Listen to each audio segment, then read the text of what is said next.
Oke, haleluya, shalom Impact City, selamat hari Minggu, selamat Paskah bagi kita semuanya, puji Tuhan. Dan kesempatan ini saya secara khusus merekam khotbah ini karena saya tahu tidak semua saudara, Bapak Ibu punya akses untuk mengikuti live streaming kita di Facebook gereja.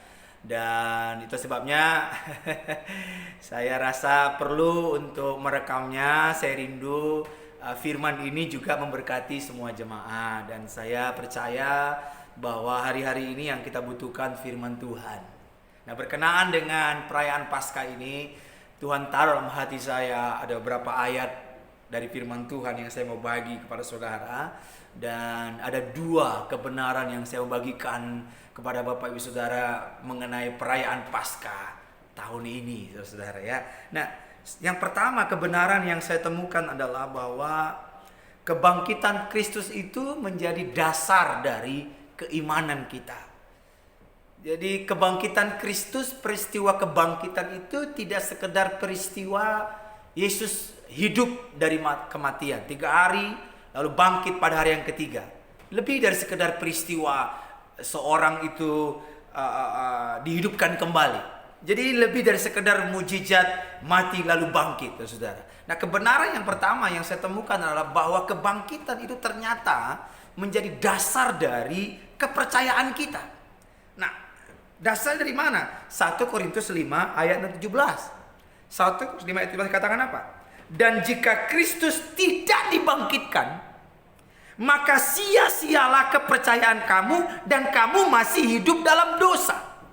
Jadi kalau Kristus tidak bangkit, maka sia-sia kita beribadah, sia-sia kita berdoa, sia-sia kita memberi, sia-sia kita melayani, sia-sia saya berkhotbah, sia-sia semuanya menjadi sia-sia kalau Yesus tidak bangkit. Bahkan kalau Yesus tidak bangkit, maka kita masih ada di dalam dosa. Tidak ada pengampunan bagi kita. Tapi karena Yesus bangkit, kita memiliki kepastian.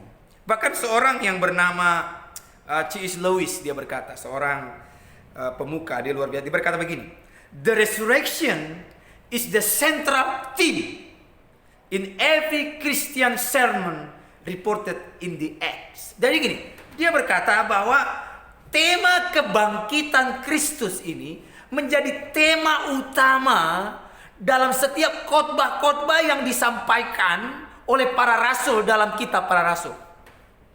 Jadi kalau saudara membaca kitab para rasul, bahwa kisah kebangkitan itu menjadi tema utama. Jadi mereka berkhotbah itu selalu dimotori, digerakkan. Dasar mereka berkhotbah itu tentang kebangkitan Kristus. Itu sebabnya Bapak Ibu Saudara dikasihi oleh Tuhan, itu yang membedakan kekristenan dengan yang lain. Saya mau kasih tahu saudara, agama-agama yang lain, tokoh agamanya itu ada kuburannya, ada jasadnya di situ. Saudara mau sebut siapa saja tokoh agama di muka bumi ini, sebut saja. Saya tidak mau sebut di sini. Nah, tokoh-tokoh agama, semua tokoh-tokoh agama yang dipandang hebat semuanya, ada kuburannya, ada jasadnya di situ. Yesus ada kuburannya, yes, ada kuburannya. Tapi di dalamnya tidak ada jasadnya.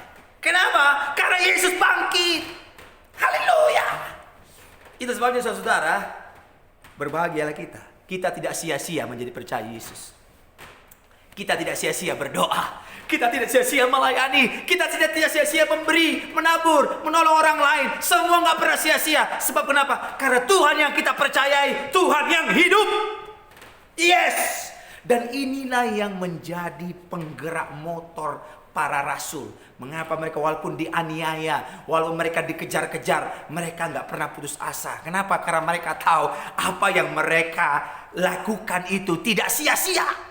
Meskipun mereka mati, mereka tahu walaupun saya mati dianiaya oleh menyampaikan kabar baik, saya tahu ada kehidupan setelah kematian ini. Yesus membuktikan itu. Bahkan seorang yang bernama John Piper, dia seorang teolog, dia berkata demikian, the best news of Christian gospel.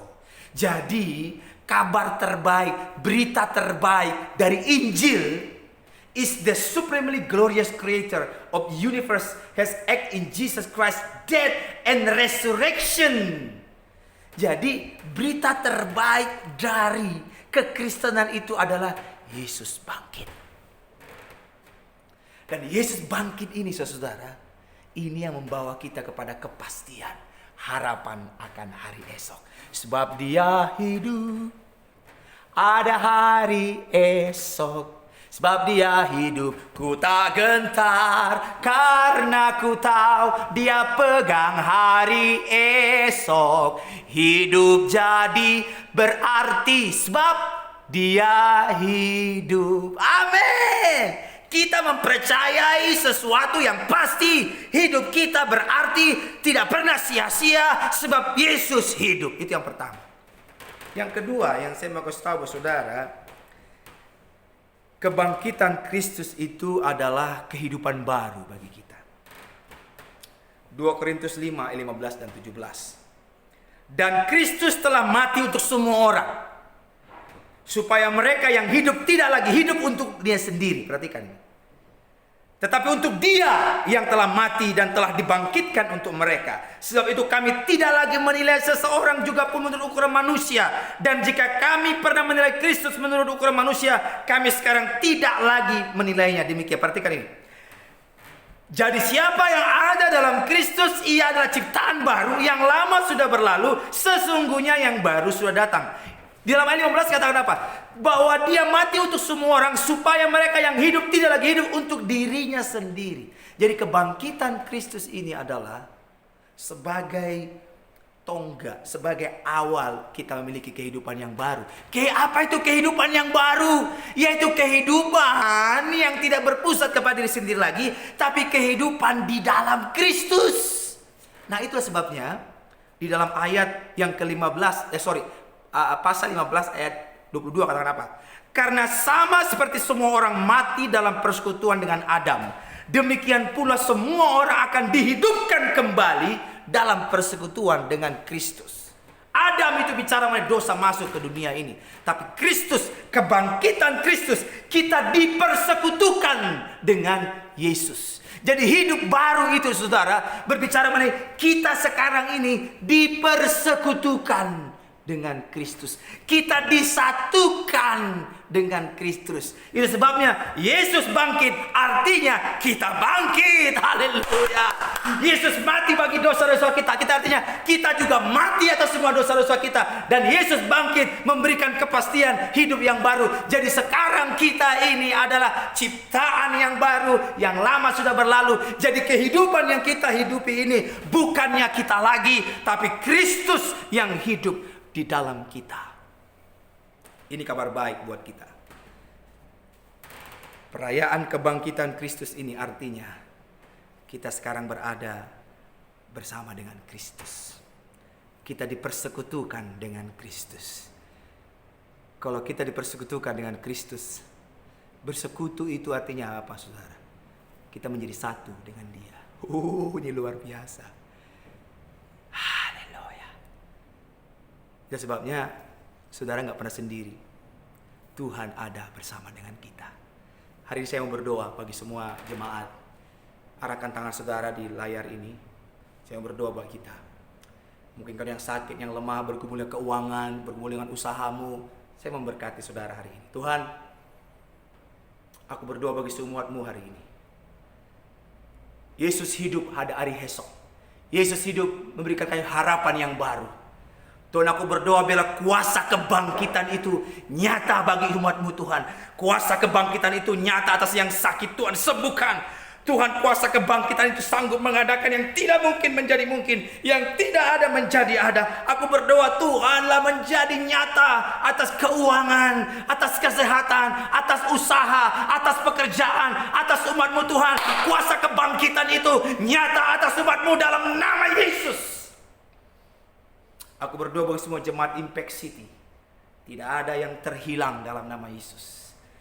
Dalam hari-hari aku berdoa semua jemaat Impact City mengalami kemenangan, mengalami pemeliharaan Tuhan, mengalami kuasa kebangkitan. Aku berdoa semua jemaat Impact City dalam nama Yesus. Mereka mengalami terobosan baru, mengalami jalan keluar. Mereka diberikan jalan-jalan yang buntu. Aku berdoa kuasa kebangkitan Yesus. Terbukalah pintu yang baru, terbukalah harapan baru dalam nama Yesus. Berkati semua umat-Mu Tuhan hari ini. Haleluya, haleluya. Amin, amin. Puji Tuhan, haleluya. Sebab Yesus hidup, ada hari esok. Hidup jadi berarti sebab Yesus hidup. Selamat Paskah, selamat hari Minggu, selamat menikmati keajaiban Tuhan hari ini. Haleluya, amin.